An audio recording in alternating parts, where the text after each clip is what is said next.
Это Ташкент-Сити. И смотрите, какая очередь в Санта-Хаус.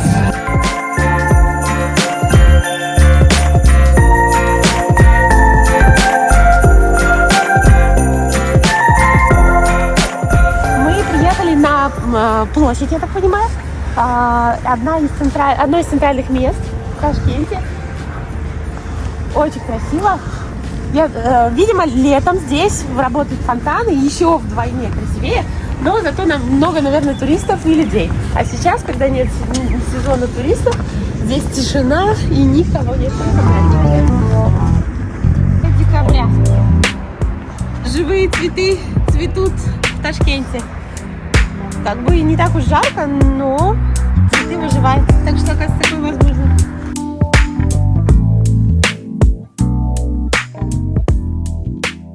Оказывается, это здание дворец Романовых.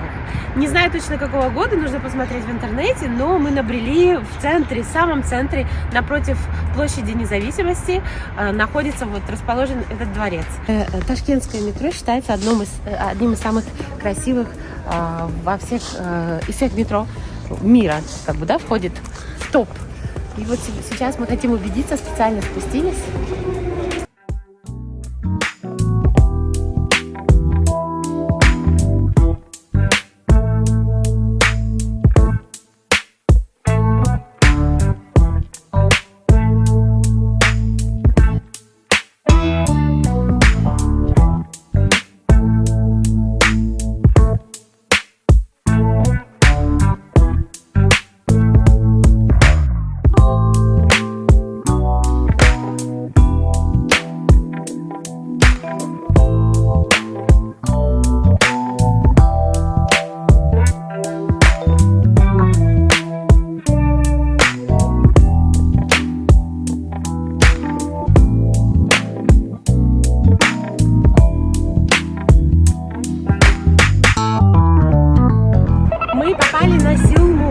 Это река, прям полноводная река, и район, новая улица, которую отстраивают сейчас, еще не закончили строить. Здесь огромное количество будет ресторанов, стоит елочка, будут магазины, говорят. Мне кажется, даже какой-то амфитеатр будет с экранами. Наверное, может, даже какие-то шоу здесь будут. Короче, очень круто. Это моя узбекская шапочка на моей шапочке.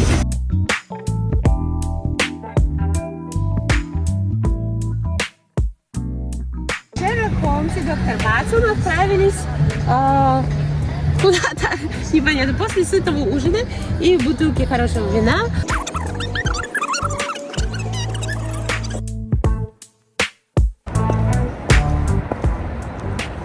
Волшебно красивая елка, очень необычное место. Это первый Новый год, который мы будем праздновать в Ташкенте. Праздновать Новый год в рыбном ресторане, совершенно новый, который открылся буквально 2 недели назад. И посмотрите, как здесь красиво.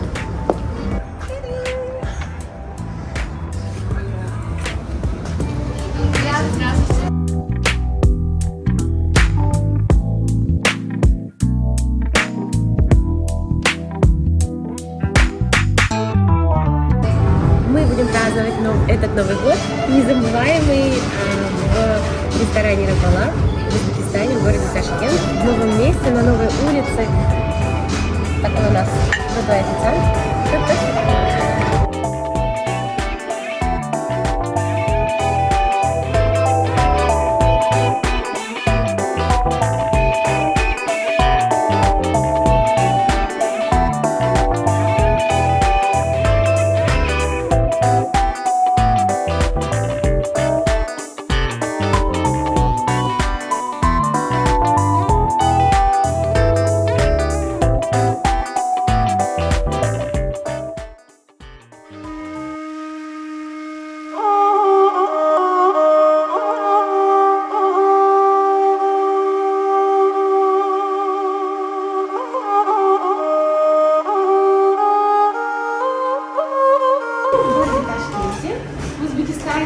Впервые в своей жизни, и оказывается, она 540 метров высотой, Сейчас на смотровую площадку поднимемся и посмотрим сверху на весь Ташкент. 540 метров – это выше, чем Эйфелева башня.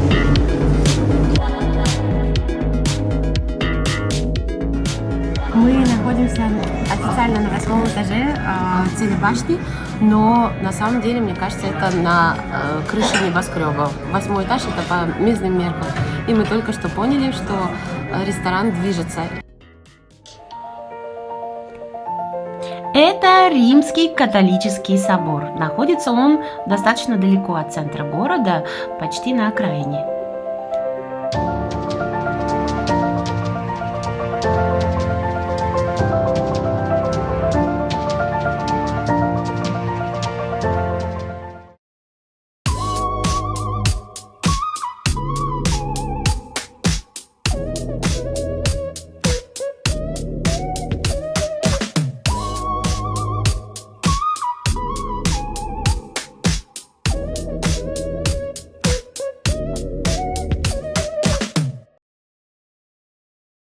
Мы выезжаем из гостиницы в Ташкенте и направляемся на железнодорожный вокзал, чтобы поехать дальше в Самарканд.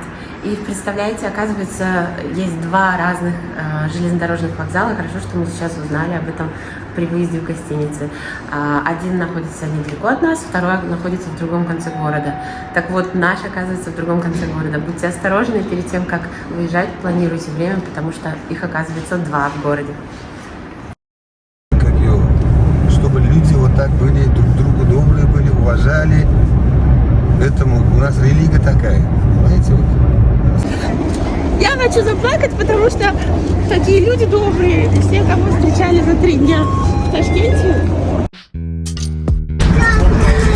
Мы направляемся в город Самарканд на поезде, на обычном поезде, для того, чтобы почувствовать настоящую атмосферу Узбекистана. И мы просто в восторге от местных жителей, насколько они гостеприимные, добрые, отзывчивые. Вот только что девушка гостила нас, которая сидит рядышком. Вот, спасибо большое.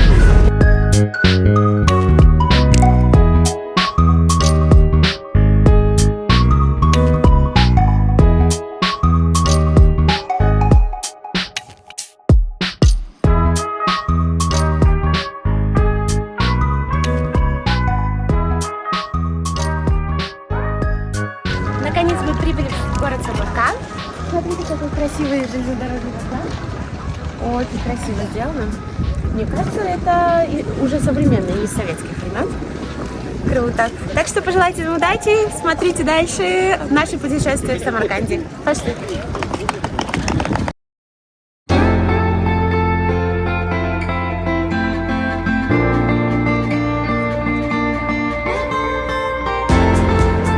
Сразу с вокзала железнодорожного мы оставили вещи в гостинице и, не теряя времени, пришли пешком до Регистана. Регистан — это, буквально, я так понимаю, центр пересечения всех цивилизаций в прошлых веках. И настолько атмосферное место. Здесь находится несколько исторических объектов, прям это и медресе, и мечеть. В общем, мы сейчас по очереди все покажем. Кстати, для туристов вход 65 тысяч сум, а для местных всего лишь 25 тысяч сум, если не ошибаюсь. Вот так вот бедные туристы должны в 2-3 раза больше переплачивать.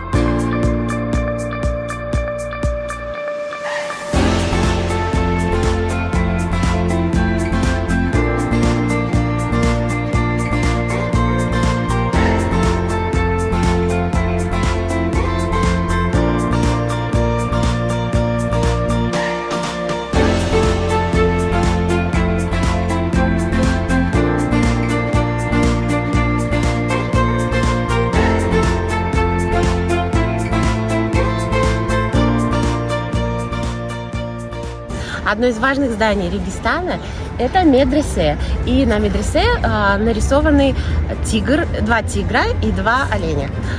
Я была в шоке, думала, что это означает охоту, но это, оказывается, символ охоты за знаниями. То есть тигр с человеческим обличием – это студент, голодный до знаний, а олени – это учителя. И студенты, тигры, охотятся за своими учителями, оленями, чтобы получить знания. Смотрите.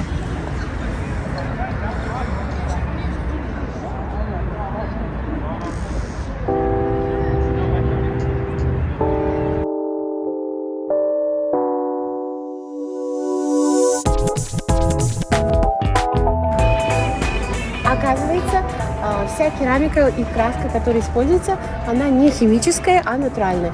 То есть яркие цветные используются цвета из камня, берутся из разных камней, а голубой и синий из цветка какого-то.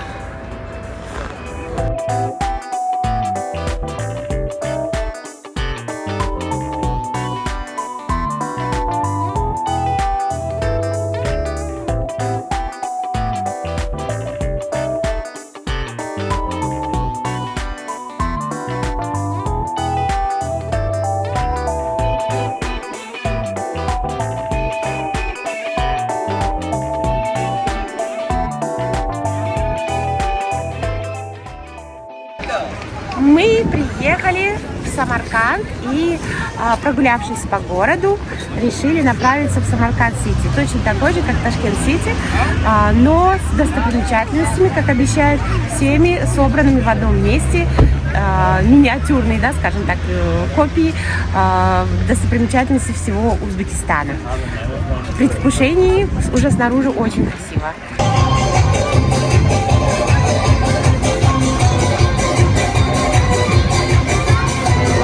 Где я кушаю самсы узбекские. Это копия исторической достопримечательности. И все это достопримечательности Узбекистана в одном месте. Такие миниатюрные, скажем так, небольшие копии, но в принципе очень сильно похожи на оригинал. Ну что, за ваше здоровье, узбек Самачая. Доброе утро из Самарканда! Помните фильм «Высоцкий, спасибо, что живой»? Так вот, если не помните, обязательно посмотрите. И часть сцен снималась в Бухаре и в Самарканде. И кое-что даже именно на этом мосту, на котором стою я сейчас. Круто, да?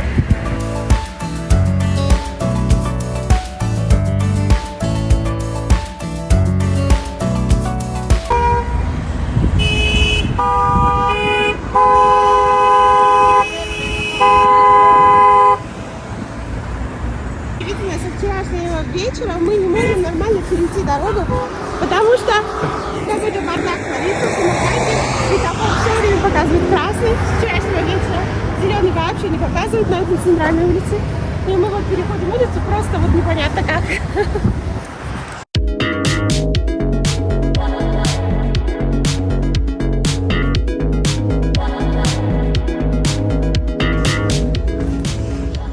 Рассказывал, что Самарканд самый неожиданный и травмоопасный город. Я в этом убеждаюсь, но, слава богу, пока без травм. Ну вот смотрите, заканчивается тротуар, дальше нам бы перейти дорогу, и тут арык, и так везде.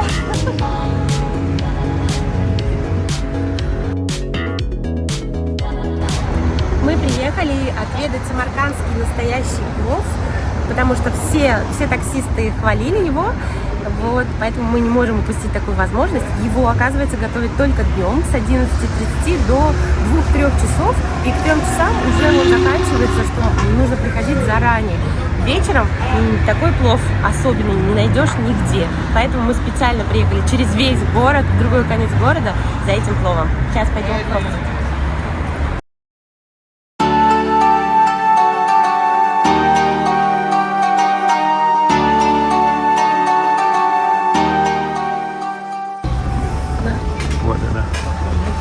Нужно взять номер специальный. Вот, у нас 9-й номер. Он будет. Это был самый номер один, да, в Самарканде. Известный плов. и очень вкусно. Нам все таксисты вас похвалили, сказали. Мы специально через весь город приехали попробовать. Это считается одна порция, да?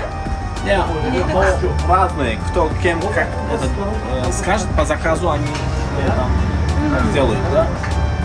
Нам сказали номер. Да, номер возьмете, салаты там без сделают вам, сядете, потом скажете, сколько вам надо. Надо проехать в Каспак. Полтора полоса вдвоем достаточно. Хорошо. Отлично. Сидеть, пожалуйста. Тогда нам номерочек надо оставить или как? Да, можете оставить. Попробуйте оставить там отзывы. Обязательно. Обязательно. Спасибо. Удачи вам. Спасибо вам тоже. Идем ждать. Ух ты.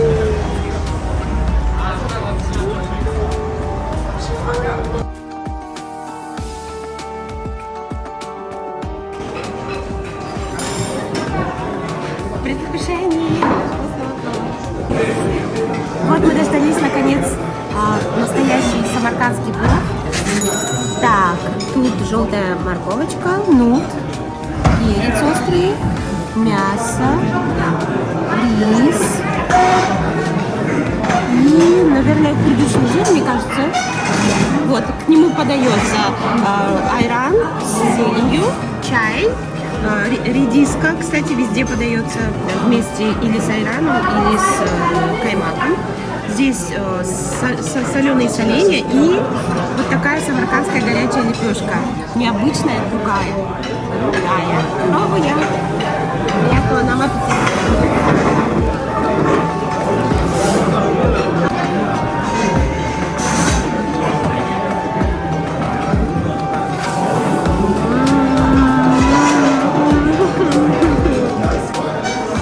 Плов просто сумасшедший вкусный. Кстати, вы знаете, в этом, я не знаю, кафе или как это назвать место, одна единственная девушка женского пола, это я. Все остальные вокруг одни мужчины. Можете себе представить? Чувствую себя не так комфортно, очень странно.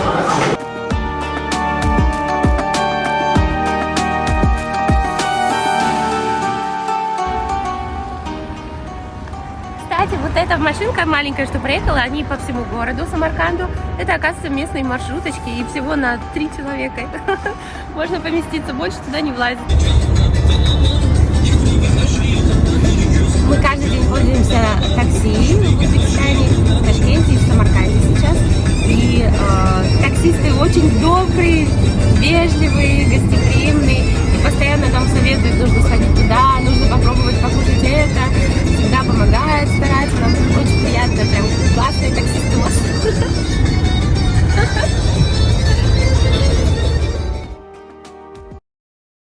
Возле себя базара, прямо совсем рядышком, мы вышли и нашли мечеть Амира Тимура. Он построил ее в честь своей супруги Биби Ханум. Вот это любовь.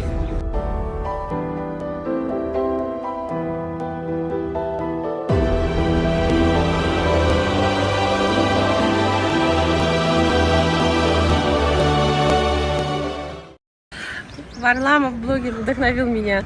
Я решила купить себе шапочку, чтобы быть чуть-чуть похожей на него.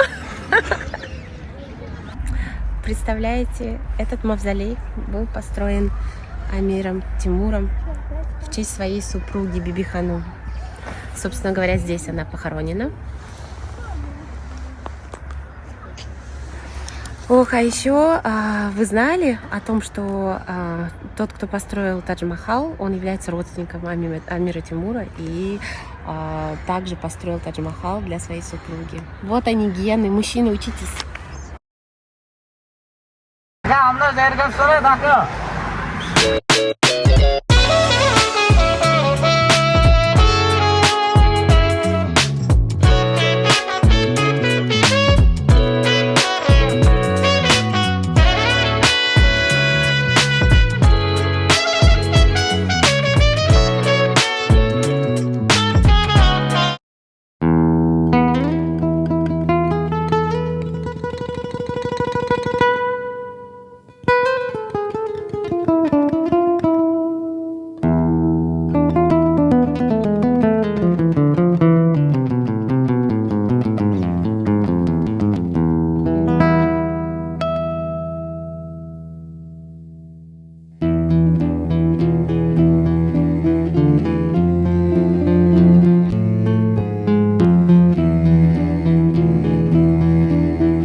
Узбекистану большой привет, братьям, сестрам. Мы с вами рядом друг с другом находимся, поэтому в выходные мы к вам, в следующие выходные вы к нам всегда ждем с распростертыми объятиями. Спасибо вам большое.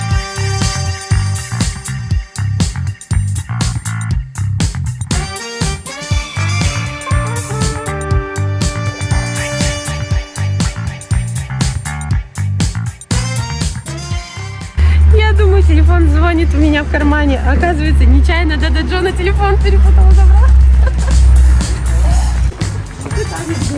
Алло. Алло, вот мы возвращаемся. Мы нечаянно, оказывается, взяли ваш телефон. Прикиньте. Ужас какой. Я сама в шоке была. Вот мы сейчас поднимаемся назад по лестнице. Привет. Ранди.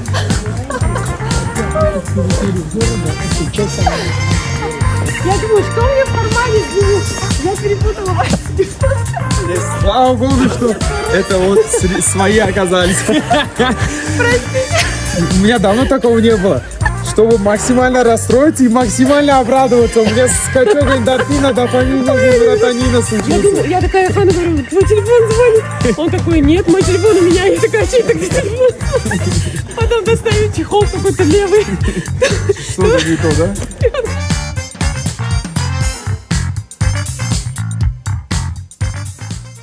Только что зашли купить гранатовый сок. Все эти дни мы покупаем гранатовый сок в разных местах на улице, очень вкусный. И захотели купить, везде он продается по 20 тысяч сумов, а тут продавался стаканчик маленький по 50 тысяч сумов. Мы удивились и спросили, а почему так дорого? Да что нам честно продавец ответил, да, у нас очень дорого, купите в другом месте. Спасибо вам, дорогие самаркандцы, за такую честность, так мило, вы же не в первом месте. Продавцы вот так мило отвечают, когда реально у них дороже, чем в других местах. Еще интересный вопрос возник у меня, почему в Самарканде так много аптек? Ну и в Ташкенте тоже. В Самарканде буквально на каждый метр существует аптека Дорихона. Везде написано. Почему? Если вы знаете ответ, то напишите, пожалуйста, в комментариях. Еще интересное замечание, что в Самарканде, да и в Ташкенте тоже, никто не соблюдает особо правила дорожного движения. И когда нужно повернуть, никто не дает предупреждающего сигнала. Более того, ГАИ на дорогах практически нельзя встретить.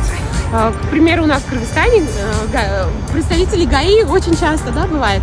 Здесь, в Ташкенте и в Самарканде их практически нет. Я не знаю почему. Было открытием для меня, что в Самарканде невозможно попробовать и покушать самсы и плов после обеда. После обеда никто не готовит в Самарканде эти блюда, они все заканчиваются до обеда, то есть их предпочитают кушать самаркандцы с утра до обеда, строго. И нам пришлось заказать что-то вот подобное, забыла название, но мне кажется, выглядит как курдак кыргызский. Будем сейчас пробовать, не знаю, выглядит вкусно. Сразу видно, что это советское здание, но в идеальном состоянии, отреставрировано с узбекским колоритом. Супер, все очень чисто, красиво. Узбеки за это нам не спят.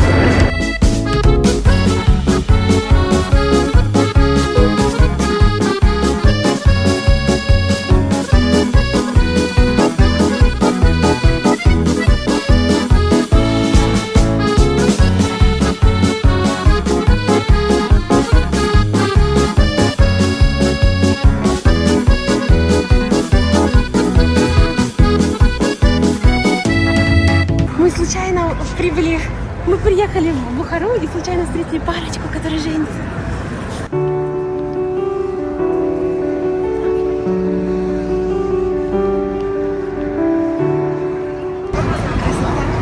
Так вот, сейчас наши первые полчаса в Бухаре. Очень классное впечатление. Сразу же нас встретили так радушно, так горячо, такие замечательные люди и в отеле, и в такси, и на улице прям. Очень хорошее уже впечатление. Складывается впечатление, что по всему Узбекистану какие-то шедевры искусства расположены. Одно произведение искусства красивее другого. Посмотрите, мозаика просто нереально красиво.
нас все народы представлены, в том числе наш братский народ, киргизский, тоже их ковры представлены. Расскажите немножко, как. Вот, если так посмотреть, в основном раньше в славянских домах над дверьми были подковы, а в Азии над дверьми были головы барана. Баран и в мусульманстве считается святым. Вот у вас вот в Киргизстане тоже вот такие же узоры. У вас есть высокие шапки такие, Да-да-да, на них колпаки. тоже такие колпаки, такие же узоры. Да-да-да. Кроме этого, вот два верблюда.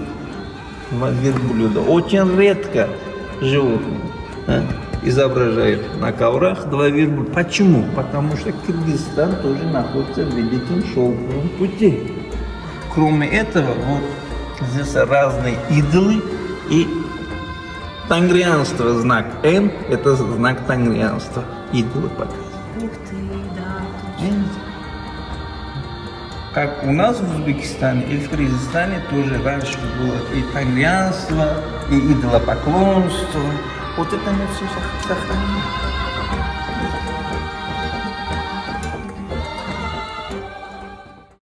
Вы когда-нибудь видели в жизни такого размера кота? Смотрите, какой огромный! Похоже, что в Узбекистане любят животных, и собак, и кошек, подкармливают их, и у них здесь явно какой-то особенный вид животных.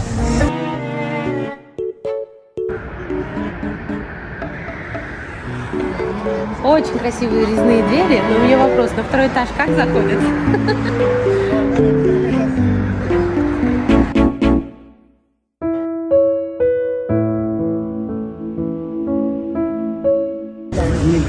Бишкек сейчас. А раньше Фрунзе назывался, да? Раньше Фрунзе. А вы были у нас? В советское время, да, еще были? На машине. Ух ты, да, не так уж далеко. Очень приятно. Спасибо вам большое. Счастливо. Спасибо большое. Вам тоже хорошего дня. До свидания.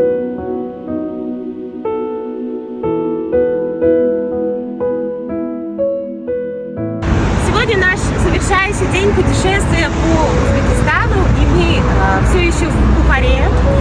Я стою на фоне цитадели Арк, ей более 2000 лет. Это одно из ключевых мест города Бухары, древнего, очень впечатляющее. Сейчас зайдем внутрь.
находимся на бухарском, самом настоящем базаре. И решили попробовать бухарские самсы. Они стоят штучка 3000 сум. Если перевести на сомы, это всего лишь 20 сомов. Спасибо вам большое. Очень вкусно, свежий. Тесто прям тает во рту.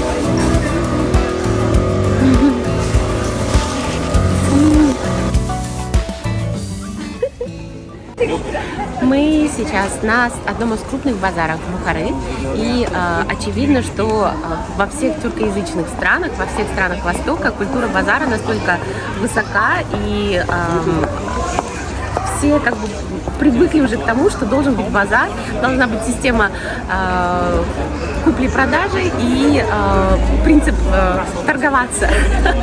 И очень мило, что все бухарцы такие приветливые, вежливые, гостеприимные, интеллигентные. Здесь даже на базаре все очень услужливые, прям приятно находиться здесь. Вот это, по сути, одно из того, что объединяет тюркоязычные страны. И вот такое ощущение, как будто я нахожусь где-то, я не знаю, на Артасайском или на Дурдое в Кыргызстане. То же самое. Очень приятно.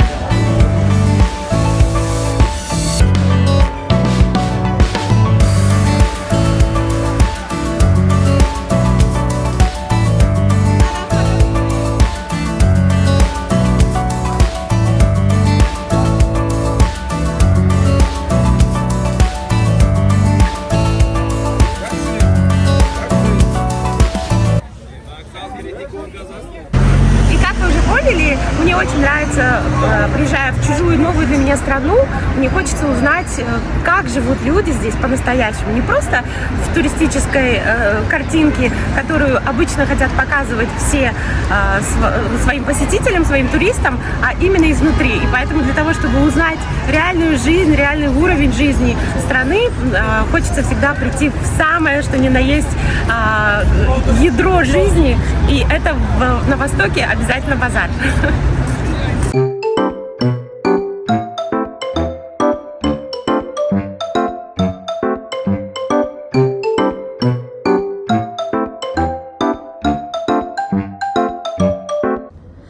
Вот о чем я вам говорила ранее. Настоящим путешественникам нужно не ездить на красивых машинах, а ходить пешком для того, чтобы узнать страну. Представляете, 12 537 шагов сегодня сделано, 10,5 почти километров. Вот так вот. Но и этого мне еще мало, я еще хочу дальше.